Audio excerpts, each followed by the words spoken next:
तो hello viewers. तो आज हम लोग करेंगे द हिंदू का एनालिसिस। पूरी हिंदू के सारा जो डिटेल न्यूज़ है आज की 6 मार्च 2024 की, तो इसको हम लोग बहुत ज़्यादा डिटेल से एनालिसिस करेंगे। और ये जो न्यूज़ पेपर एनालिसिस है वो सभी कॉम्पिटिटिव एग्जाम्स या यूपीएससी, एसएससी, रेलवेज, बैंक, सभी जितने भी गवर्नमेंट एग्जाम्स होते हैं सबके लिए ये रेलेवेंट होगी। तो आज हम लोग जो टॉपिक्स हैं वो क्या कवर करने वाले हैं हम लोग पहले वो समझते हैं। तो पहला टॉपिक हम लोग कवर करेंगे वो होगा कॉर्बेट टाइगर रिजर्व से रिलेटेड। जो सेकंड आर्टिकल होगा वो होगा संगीत नाटक अकेडमी से अवार्ड से रिलेटेड। और तीसरा जो टॉपिक हम तीसरा आर्टिकल पढ़ेंगे वो क्या है, मीथेन सेट। ये एक प्रकार की सैटेलाइट है। क्या है? सैटेलाइट है, जिसके बारे में हम लोग बात करेंगे। चौथा क्या है, बेंगोइया नार्चोरिया, ये एक प्रकार की जो नई ब्रीड है प्लांट की वो हमें मिली है, इसके बारे में हम लोग बात करेंगे। और पांचवा क्या है, अनजस्ट क्लाइमेट रिपोर्ट के बारे में पढ़ेंगे। और इसके बाद हम लोग जो एडिटोरियल रिपोर्ट जो है उसके बारे में पढ़ेंगे। तो आप लोगों ने जैसे crime against foreigner in India result, तो आप इंडिया रिजल्ट इन कन्विक्शन, तो आप लोगों ने जैसा कि सुना होगा कि आजकल न्यूज़ में आ रहा है कि कोई आई थिंक कोई फॉरेनर्स हैं उनके साथ रेप एलिगेशंस हो गए हैं। तो उससे रिलेटेड हम लोग थोड़ी बात करेंगे। और जो हम लोग इसके बाद क्या है, अनलॉफुल एक्टिविटीज़, इसके बारे में पढ़ेंगे। और उसके बाद क्या पढ़ेंगे, the tales of have money by miracle drug, तो इसके बारे में हम लोग पढ़ेंगे कि जो क्या कई सारी ऐसी दवाई हैं जो इंडिया में लीगल नहीं है पर जो डॉक्टर्स हैं वो रिकमेंड कर रहे हैं। तो इसी के बारे में हम लोग थोड़ी बहुत बात करेंगे। और हम लोग बात करेंगे सेफ गार्डिंग लोकल डेमोक्रेसीज। तो अगर हम लोग छोटे लेवल की बात करें, छोटी कॉन्स्टिट्यूंसी की बात करें, जैसे छोटे लेवल की छोटे छोटे कस्बों की या शहरों की बात करें, तो उसमें क्या है, ये बड़ी बड़ी पॉलिटिकल पार्टीज हैं वो इन्फ्लुएंस कर रही हैं। क्योंकि अगर हम अपने कॉन्स्टिट्यूशन की बात करें तो उसके अनुसार कि ये था कि जो लोकल इंडिपेंडेंस जो कैंडिडेट हैं वो लड़के उन्हें जीत के उन्हें कंट्रोल करेंगे। पर जो सेंट्रल गवर्नमेंट है या फिर दूसरे स्टेट गवर्नमेंट हैं जो कि बहुत ज़्यादा बड़ी बड़ी पॉलिटिकल पार्टीज हैं वो अपना इन्फ्लुएंस इनमें डालती हैं और वो अच्छे से डेवलप नहीं होने दे रही हैं किनको, जो लोकल सेल्फ गवर्नमेंट है उनको। और अब लास्ट में बात करेंगे किसमें, जजेस इन पॉलिटिक्स। तो आप लोगों ने जैसे सुना होगा कि एक काफ़ी फेमस जज हैं जिन्होंने क्या अपनी जो जज की प्रैक्टिस थी वो छोड़ दी और किसमें ज्वाइन कर लिया है, उन्होंने एक पॉलिटिकल पार्टी ज्वाइन कर ली है। इससे हमें ये समझ में आता है कि जो हमारा कॉन्स्टिट्यूशन है वो थोड़ा मुझे लगता है लड़खड़ाने जैसे लगा है। क्योंकि अगर हम लोग बात करें तो हमारे कॉन्स्टिट्यूशन में पावर सेपरेशन की बात होती है, किसमें, जुडिशरी में और लेजिस्लेशन में। और अगर अब हम लोग ऐसी अगर न्यूज़ सुनते रहेंगे तो फिर क्या निकलेगा कि एक जज एक जज पॉलिटिकल पार्टी के इन्फ्लुएंस में आ गया, तो इसके ऊपर कई सारी बातें उठ सकती हैं। तो आज ये हमारे सारे आज के टॉपिक्स हैं। इसको मैं थोड़ा ओवरव्यू दे देता हूँ अभी न्यूज़पेपर के थ्रू कि हम लोग कैसे कैसे अब टॉपिक को कवर करेंगे। तो ये रहा मेरा हिंदू का आज का न्यूज़पेपर। तो ये इसी से रिलेटेड सारे के सारे हम लोग आज आर्टिकल्स कवर करेंगे। तो व्यूअर्स, तो हम लोग पहले अपने जो पहला आर्टिकल हमारे जो हिंदू आर्टिकल में पहला जो आर्टिकल है वो हम लोगों का किसके ऊपर दिया गया था, वो हमारा दिया गया था कॉर्बेट टाइगर रिजर्व से रिलेटेड था। तो इस न्यूज़ में क्या एक्चुअली क्या कवर किया गया था, इसमें कवर किया गया था कि जो वहाँ के पॉलिटिकल मतलब जो पॉलिटिकल और जो वहाँ के ऑफिसर्स हैं वो मिलके एक षड्यंत्र रच रहे हैं, नेक्सस रच रहे हैं। इसमें क्या हो रहा है, वो लोग उन्होंने क्या किया है, इलीगल तरीके से क्या 6000 पेड़ों को काट दिया है। क्या करने के लिए, कंस्ट्रक्ट बिल्डिंग, मतलब एक बिल्डिंग बनाने के लिए इन्होंने 6000 पेड़ों को काट दिया गया है, जिसको नाम फॉर इको टूरिज्म के नाम पे, मतलब शॉर्ट टर्म गेन्स के लिए, लॉन्ग टर्म लॉसेस के लिए, मतलब शॉर्ट टर्म के गेन के लिए वो लोग लॉन्ग टर्म इकोलॉजिकल लॉस कर रहे हैं। तो मतलब इसके कहने का मतलब ये है कि उन्होंने क्या किया था कि 6000 पेड़ गिरा दिए थे, क्या अपना उसके लिए एक बिल्डिंग बनाने के लिए, जिसमें किसका गेन होगा, बेसिकली 2 लोगों का गेन होगा। एक तो जो ऑफिशियल्स हैं वहाँ के ऑफिशियल का गेन होगा, और दूसरा जो पॉलिटिकल पार्टी जो वहाँ पे पॉलिटिशियंस हैं उनका फ़ायदा होगा। और यही हमारी न्यूज़ है एक्चुअली। और हम लोग अपने इस न्यूज़ के दूसरे आर्टिकल्स की तरफ चलते हैं।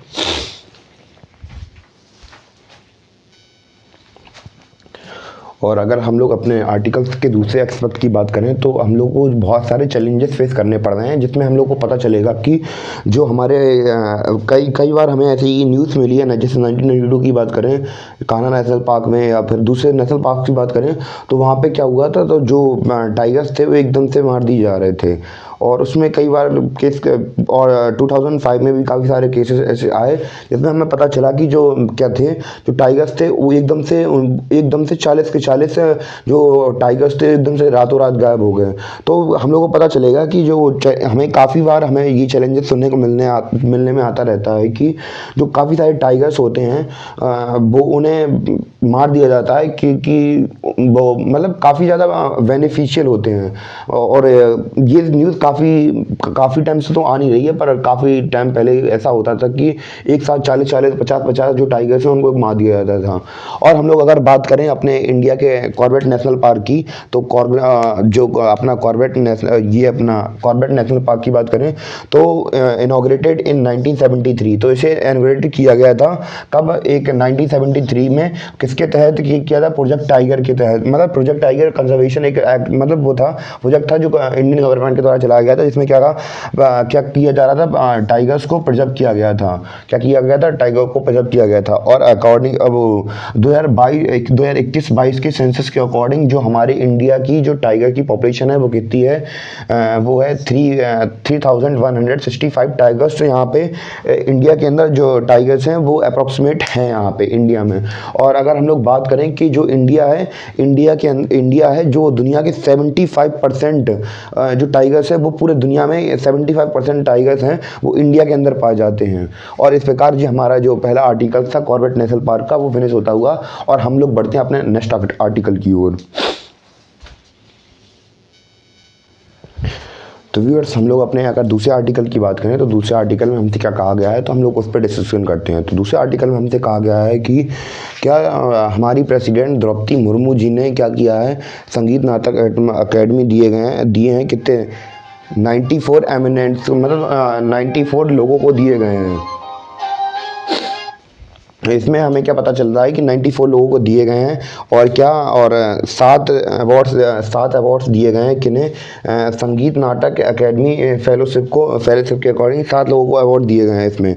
तो अब हम लोग समझते हैं, सबसे पहले हम लोग जानते हैं कि क्या संगीत नाटक अकेडमी क्या है और कैसे कैसे इस्टेब्लिश हुई। तो ये 1953 में स्टार्ट हुई थी, और इसके जो चेयरमैन हैं उसको प्रेसिडेंट के द्वारा चुना जाता है।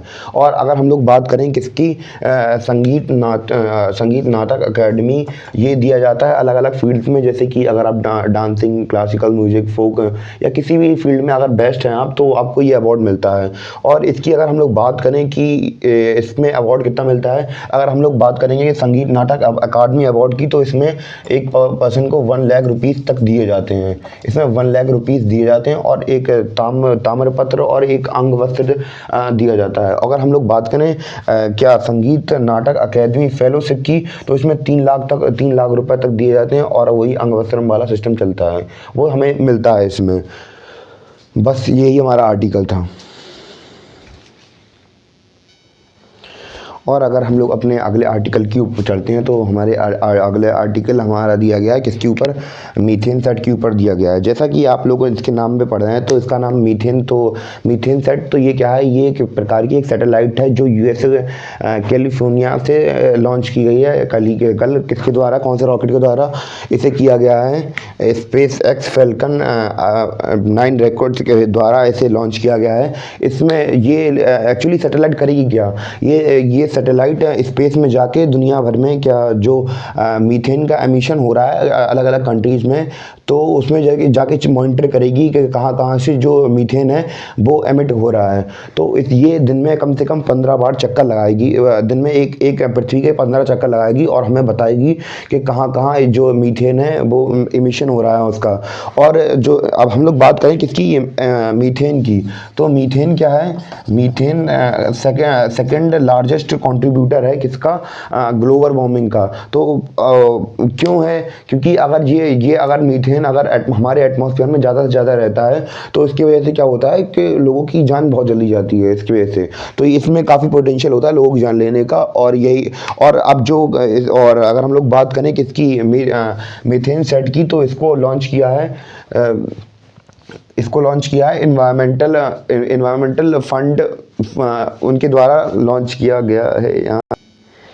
सॉरी व्यूअर्स, तो मैं थोड़ा भटक गया था, तो मैं उसका थोड़े नाम में तो फ्लक्चुएशन हो रही थी। तो इसको डेवलप किया है एनवायरमेंटल फंड डिफेंस ने, इसको फंड किया है और डेवलप किया है। और इसमें जो इसके पार्टनर हैं और इसके जो कैमरास वगैरह हैं वो किसने सपोर्ट किए हैं? गूगल ने सपोर्ट किए हैं। किसने सपोर्ट किए हैं? इसका पार्टनर कौन है? गूगल इसका पार्टनर है। तो यही हमारा आर्टिकल था मीथेन सेट को लेकर।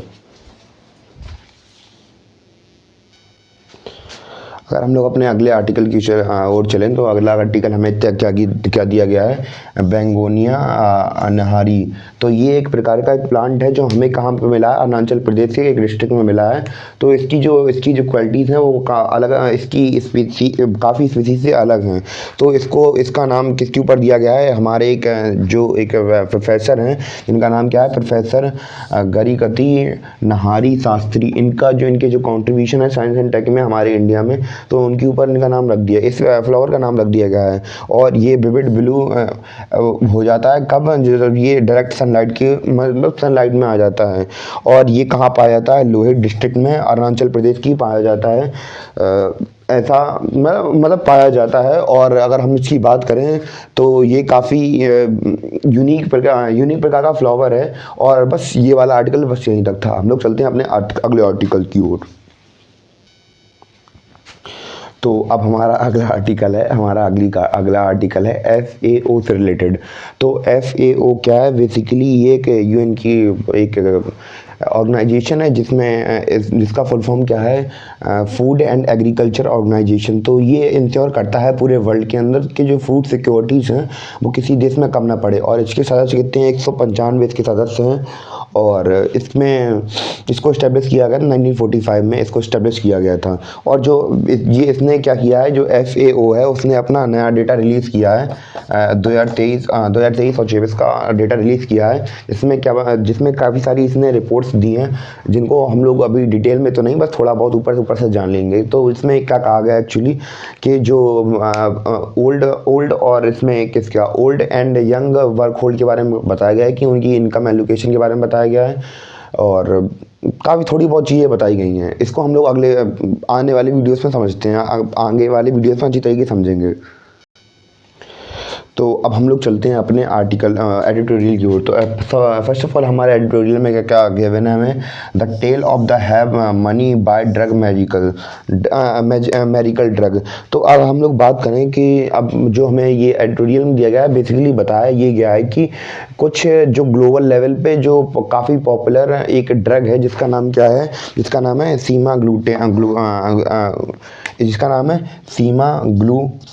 सीमाग्लूटाइड नाम का एक ये इंजेक्शन है जो पहले किसके लिए प्रिवेंशन मतलब किसके लिए यूज़ होता था? ये टाइप 2 की डायबिटीज़ के लिए यूज़ होता था। अब ये कहा जा रहा है कि अब ये जो ड्रग है, अब इस ड्रग का यूज़ जो फैट लॉस है उसमें बहुत ज़्यादा यूज़फुल है। काफ़ी सारे डॉक्टर्स इसको रिकमेंड करते हैं। पर अगर हम लोग बात करें इंडिया में बहुत से लोग रिकमेंड तो कर रहे हैं, पर जो इंडियन गवर्नमेंट के द्वारा जो इंडियन रिसर्च टीम है उसके द्वारा ये अप्रूव नहीं है। सीधी बात ये है।